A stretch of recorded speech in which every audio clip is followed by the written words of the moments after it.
ယနေ့ဓမ္မနန္ဒဝိပဿနာရိပ်သာနှင့်ဓမ္မနန္ဒဝိပဿနာယောဂီများအတွက်တော်၎င်း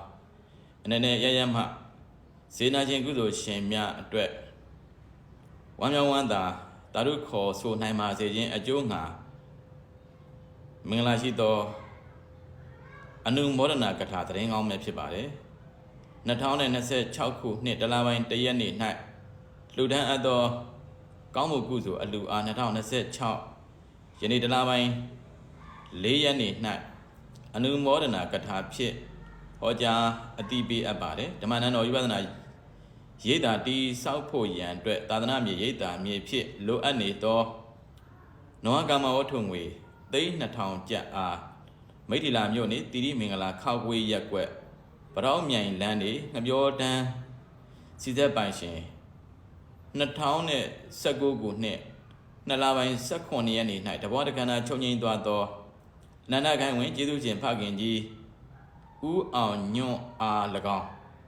2025ခုနှစ်17လပိုင်း30ရက်နေ့၌တဘောတက္ကနာချုပ်ငိမ့်သွားသောအနန္တခိုင်ဝင်ကျေးဇူးရှင်မိခင်ကြီးကျောင်းအမကြီးဒေါ်တင်ကြီးအား၎င်းရည်သူရည်မှန်း၍ကျန်ရသောသားသမီးများဖြစ်ကြသောမိဘမြတ်တာစီစက်နှင့်စားသုံးကုန်ရောင်းဝယ်ရေးမိသားစုများဖြစ်ကြသောဒေါ်ဆန္နာဝင်း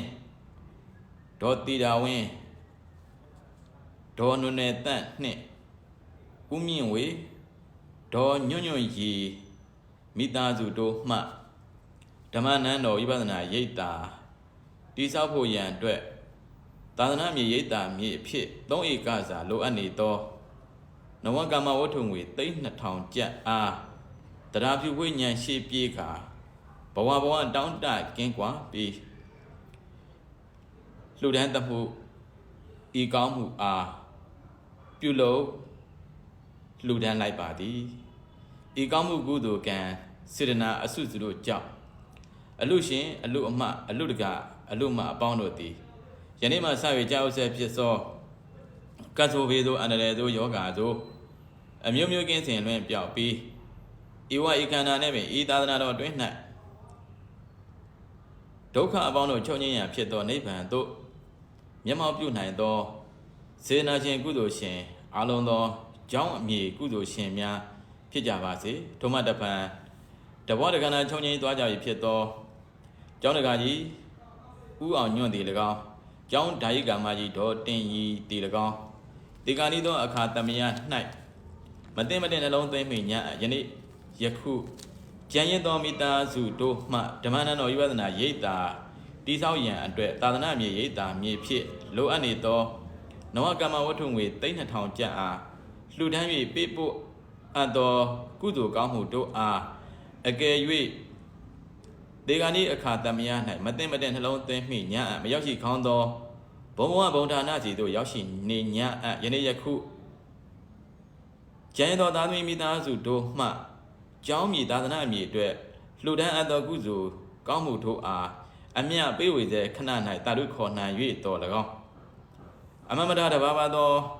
ရွှေမျိုးမိတ်တင်ကအပေါင်းအသင်းများနှင့်ဆရာတော်တန်ဃာတော်အရှင်သူမြတ်အပေါင်းတို့၏နေ့စဉ်ပေးပို့အပ်သောကုသိုလ်ကောင်းမှုတို့အားကြားသိ၍တာရုခေါ်နိုင်၍တော်၎င်းမိမိပြုလို့အားထုတ်ခဲ့မှုသောကုသိုလ်ကောင်းမှုတို့အားပြန်လည်ကအမှတ်ရ၍တာရုခေါ်နိုင်၍တော်၎င်းဤကောင်းမှုကုသိုလ်တို့အား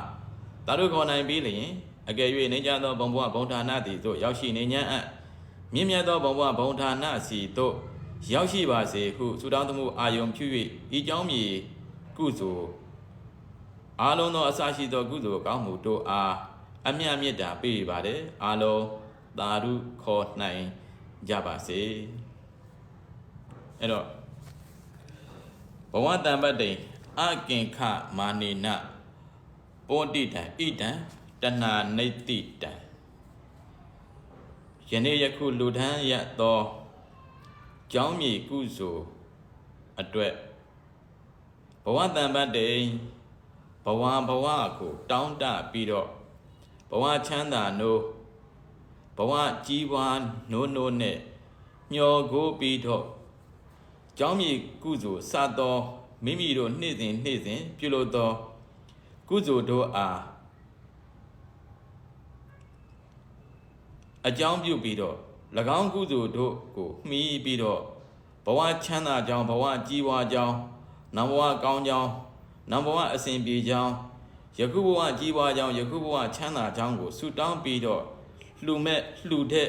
လှူလိုက်တော့အလူဆိုရင်တော့တဏှာနိတိတံ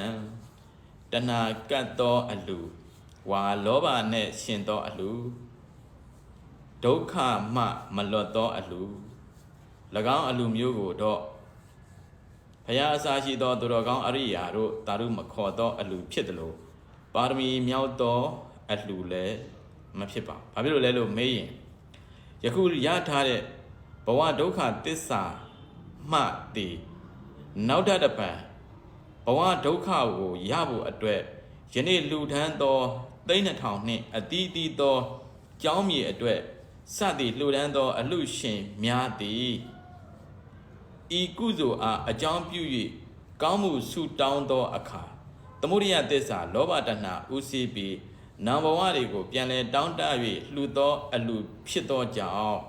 ဘဝဒုက္ခမှမလွတ်ဖဲနဲ့နောက်တပံ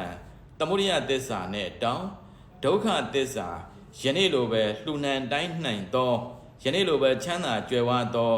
ဘဝမျိုးကိုတော့ရတာဧကံအမှန်ဖြစ်ပင်ပဲဘဝမှန်သမျှဒုက္ခသစ္စာပဲလို့သစ္စာ၄ပါးမှာအတိအလင်းပြထားတာဖြစ်တဲ့အတွက်ကြောင့်ဒုက္ခသစ္စာကိုမလိုခြင်းယွန်မုံဒုက္ခသစ္စာကိုသိပြီးတော့လှူသောအလှူပြုလုပ်သောကောင်းမှုဟုသမျှသည်ဒုက္ခလွတ်ကြောင်းနိလန်ကောင်ဝါဒုက္ခလွတ်ကြောင်းဝါတမ္မာပฏิပဒါကောင်းသောအလုပ်ဝါပဏိတာနင်စပညာရှိတို့ရဲ့အလုပ်ပဲဘာဖြစ်လို့လဲလို့မင်းရင်ဒုက္ခရှိလျက်နဲ့နောက်တပံလူဒုက္ခနတ်ဒုက္ခလူချမ်းသာနတ်ချမ်းသာယမချမ်းသာဒုက္ခမျိုးကိုမတောင်းတတော့ဘဲနဲ့ဒုက္ခတို့လွတ်ရာနိဗ္ဗာန်မှတည်အခြားမရှိဝါဤကောင်းမှုကုသိုလ်ကံကြောင့်မိမိဒုက္ခသစ္စာကိုအမှန်တိုင်းသိသောဘောဓိဉာဏ်ဤအာကြီးသောအထောက်ပံ့ဖြစ်ပါစေသာလို့ဆုတောင်း၍ပြုလုပ်သောကြောင်းမြေကုသိုလ်စသည့်အလို့ရှင်များရဲ့ကုသိုလ်ဖြစ်ပါစေဤကဲ့သို့ဆုတောင်းပြီးလှူဒန်းသောရည်မှန်းပြီးတော့လှူဒန်းသောအလူမှတာလျင်ပါရမီမြောက်သောဘဝတမ္ပတ္တိအခင်ခမာနေနပောတိတံဘဝကိုမျှော်လင့်တောင်းတပြီးဘောဂတမ္ပတ္တိစိစိမ်ချမ်းသာကိုမျှော်လင့်တောင်းတပြီးလှုပ်သောအလူမဟုတ်ဖဲနဲ့ဉာဏ်ရှင်လှူဒန်းသောအလူဖြစ်၍ဒုက္ခမှလွတ်မြောက်သောအလူဟုဆိုတတ်ပါတယ်တို့တော့ကြောင့်တမ္မာပฏิပဒါကောင်းသောလုပ်ငန်းစဉ်ကောင်းသောကျင့်စဉ်ဖြစ်ဖို့အတွက်ယနေ့3000လှူဒန်းသောအလူရှင်များနဲ့အတူ